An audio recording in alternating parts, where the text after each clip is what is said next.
selamat pagi anak-anak. Assalamualaikum warahmatullahi wabarakatuh. Sudah bangun semua tentunya anak-anak ya. Oke, sudah bangun, sudah melaksanakan ibadah pagi, dan sudah sarapan tentunya.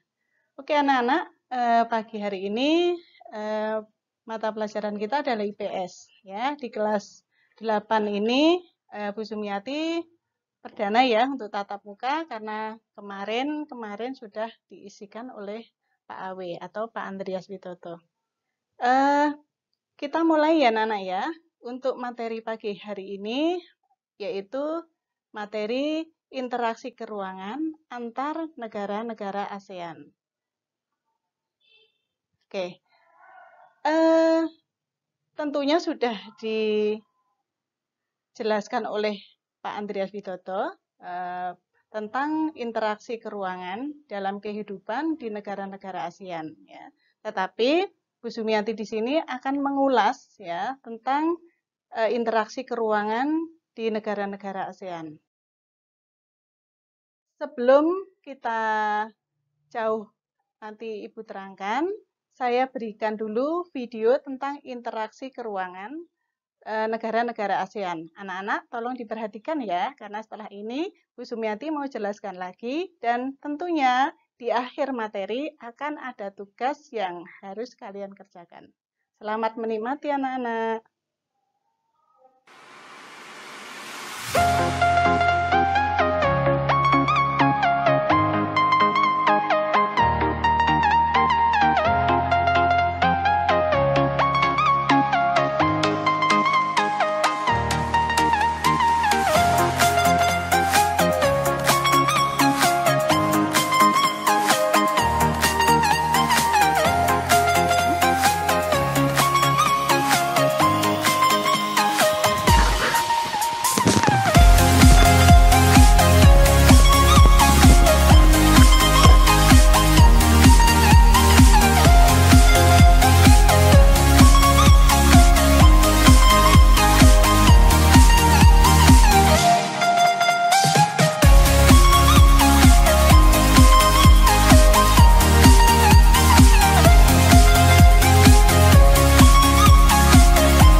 Oh ya.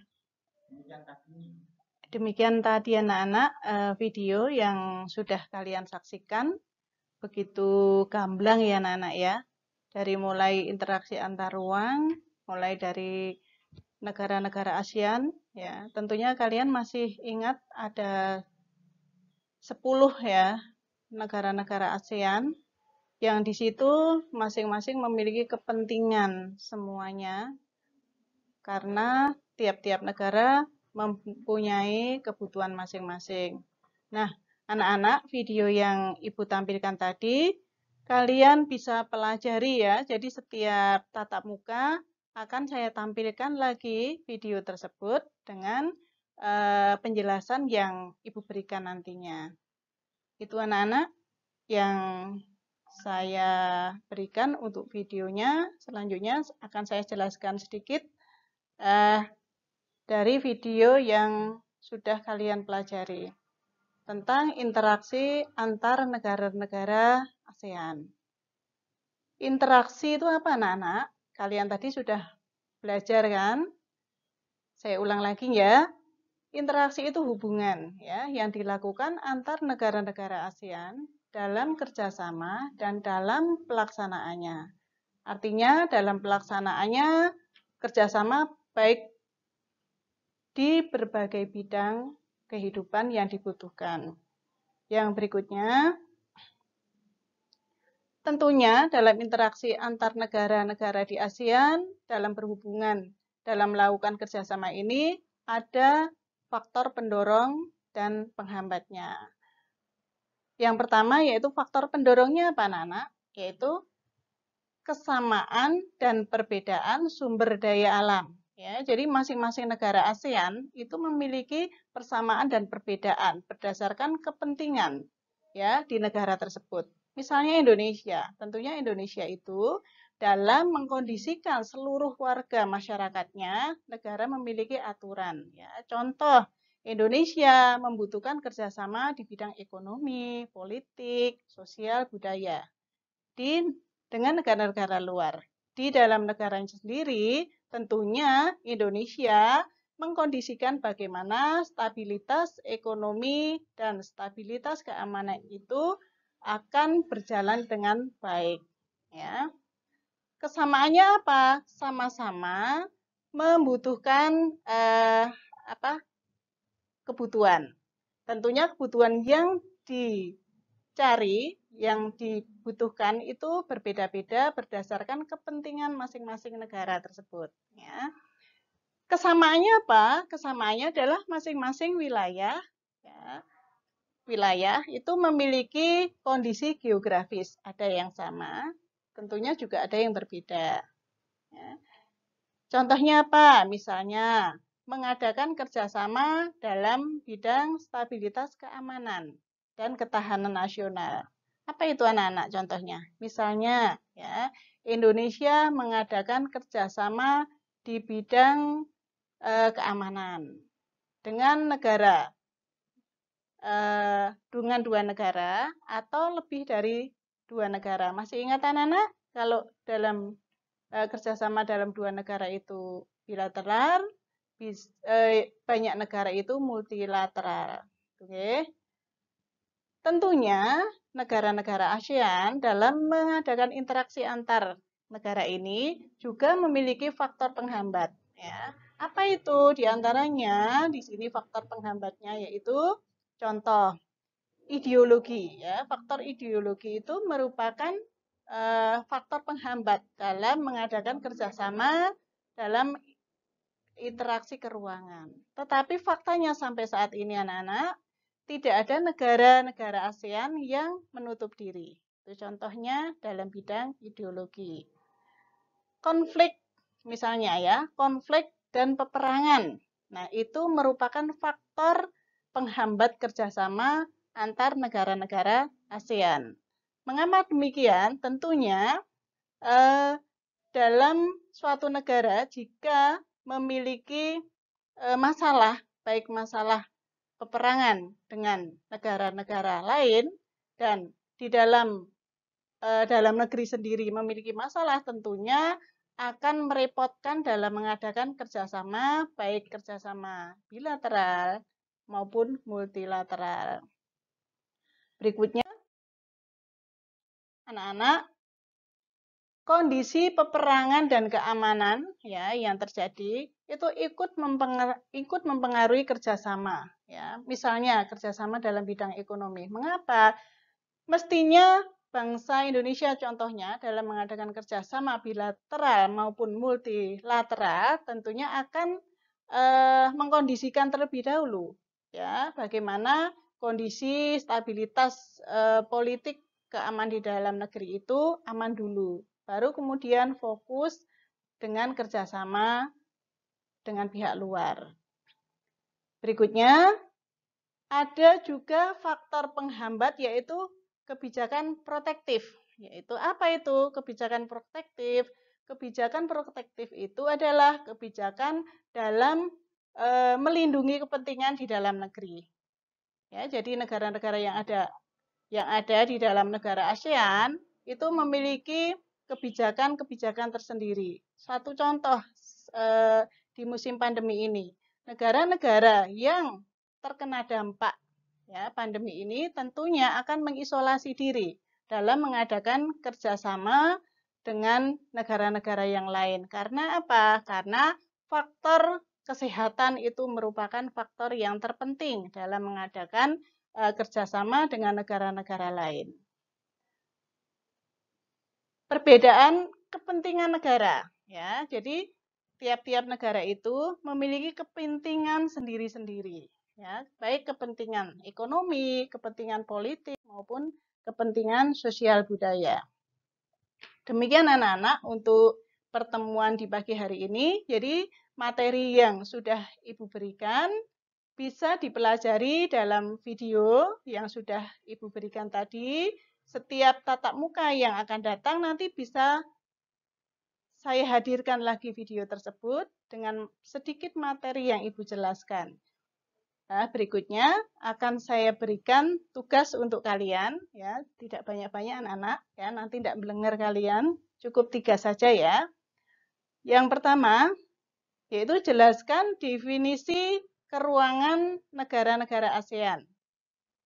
Ya, jadi definisi interaksi keruangan negara-negara ASEAN. Yang kedua, apa saja faktor pendorong interaksi keruangan negara-negara ASEAN? Yang ketiga, sebut dan jelaskan faktor penghambat interaksi keruangan negara-negara ASEAN. Jadi cukup 3 saja dengan materi yang sudah Ibu berikan tadi. Demikian anak-anak ya. Untuk pekerjaannya silahkan nanti dikerjakan dan diupload ke Google Classroom kalian. Ya. Waktunya sampai kapan? Waktunya mulai hari Kamis ya, hari Kamis saya tunggu 24 jam. Ya, saya akan lihat ya anak-anak yang sudah mengerjakan maupun anak-anak yang belum, saya akan ingatkan kembali hari itu juga Ibu mohon untuk segera mengerjakan. Demikian anak-anak materi di pagi hari ini saya cukupkan sekian. Kurang lebihnya Bu Sumiati mohon maaf. Assalamualaikum warahmatullahi wabarakatuh. Salam sehat, stay at home.